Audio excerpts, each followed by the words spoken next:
ज्यांना असं वाटतंय की भोवताली काही फारसं आशादायी घडत नाही, आशादायी चित्र नाही, जगण्याला तशा अर्थानं काही अर्थ नाही, फिल्म वगैरे तर सब कुछ झूठ आहे, खोट्याची ही दुनिया आहे.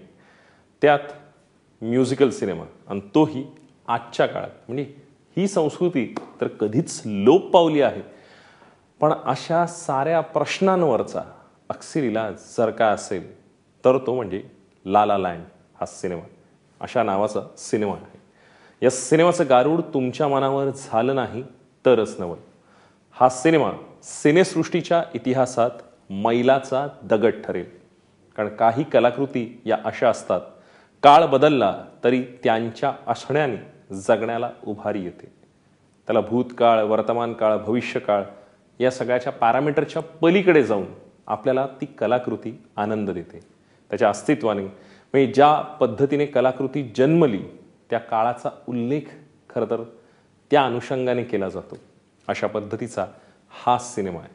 हल्ली मोबाईलवर, लॅपटॉप व अन्य माध्यमात तुम्हाला सिनेमा पाहण्याची संधी उपलब्ध आहे.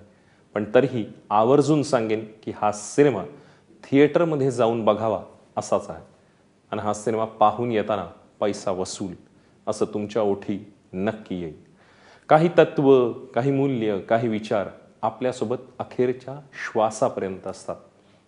तशात काही सिनेमे जर आपल्यासोबत राहतील तर त्यापैकी ला ला लँड हा सिनेमा नक्की असेल, नक्की राहील आणि येणारा हे काळही ते स्पष्ट करेल.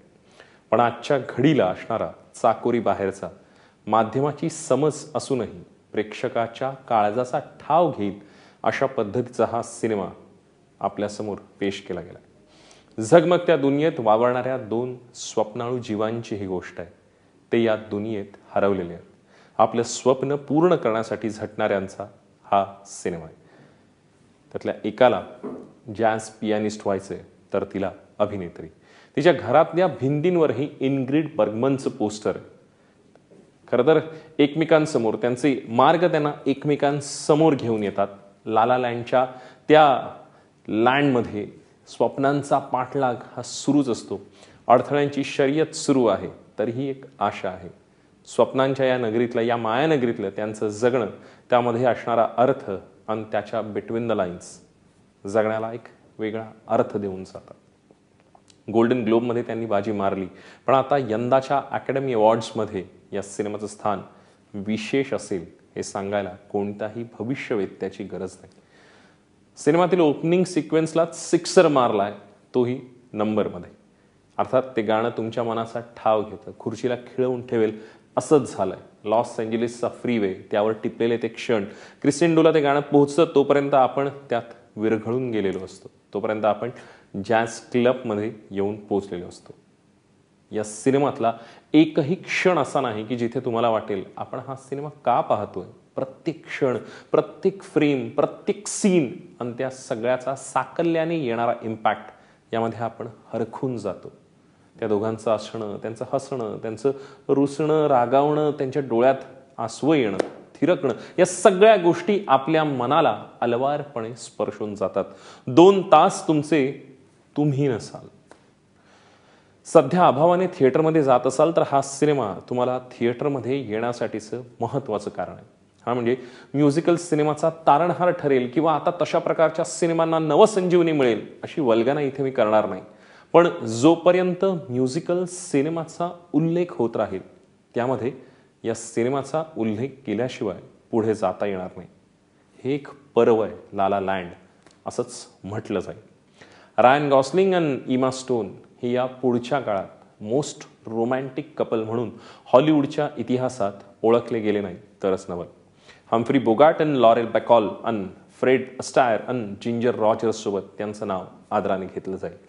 रायन गॉसलिंगचा चेहरा, त्याच्या चेहऱ्यावरचे भाव, त्याचे बदलते रंग याची तुलना केवळ लॉस एंजेलिसच्या संधी प्रकाशातील रंगाशीच करावी लागेल. 25 ते 30 वर्ष काम करूनही अशा प्रकारची व्यक्तिरेखा मिळत नाही आणि मिळालं तर त्याचं सोनं करताच येतं अशातला भाग नाही.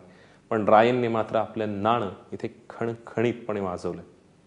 रायन गॉसलिंगचं काम पाहून नक्कीच Marlon Brando, Robert De Niro, Jimmy Stewart आणि केरी ग्रँट आठवले नाही तरच नवल. लिनस सँडग्रेन या सिनेमॅटोग्राफरच्या प्रत्येक फ्रेमचं कौतुक करावं असं वाटतं. नजाकत भरी असंच त्याचं वर्णन करता येईल. सिनेमास्कोप अनमॉर्फिक ज्या पद्धतीने शूट केलंय ते पाहताना कलेजा खल्लास होतो, कारण प्रत्येक फ्रेम ही पोर्ट्रेट आहे.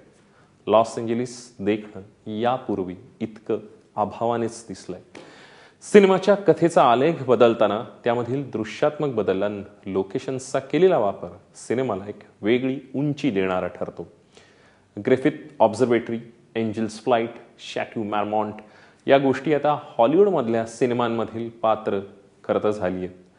डॅमियन शेझेल या दिग्दर्शकाचं खरंच कौतुक करावं लागेल.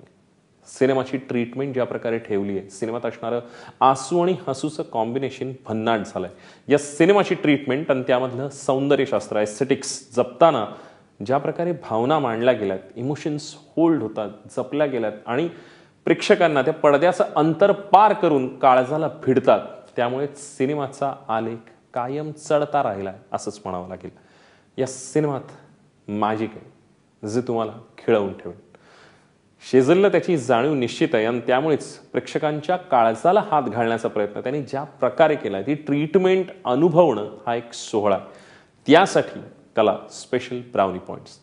नियतीची आपल्यासोबत चाललेली जी फसवणूक आहे त्यातून जगण्याचा मार्ग हसवणुकीकडे घेऊन जात असेल आणि अर्थात जगण्याच्या ऊन पावसाच्या खेळात आनंदाचे काही क्षण आपल्या वाटेवर आले असतील, त्यांच्याकडे बघत जगायचं, उद्ध्वस्त व्हायचं, वैफल्यग्रस्त राहायचं, हे सारं जगण्याच्या कवडशांचे जे खेळ आहेत त्यामध्ये किती वेळ रमायचं याकडे बघण्याचा दृष्टिकोन आपल्याला ला ला लँड देतं. हा सिनेमा का पाहावा?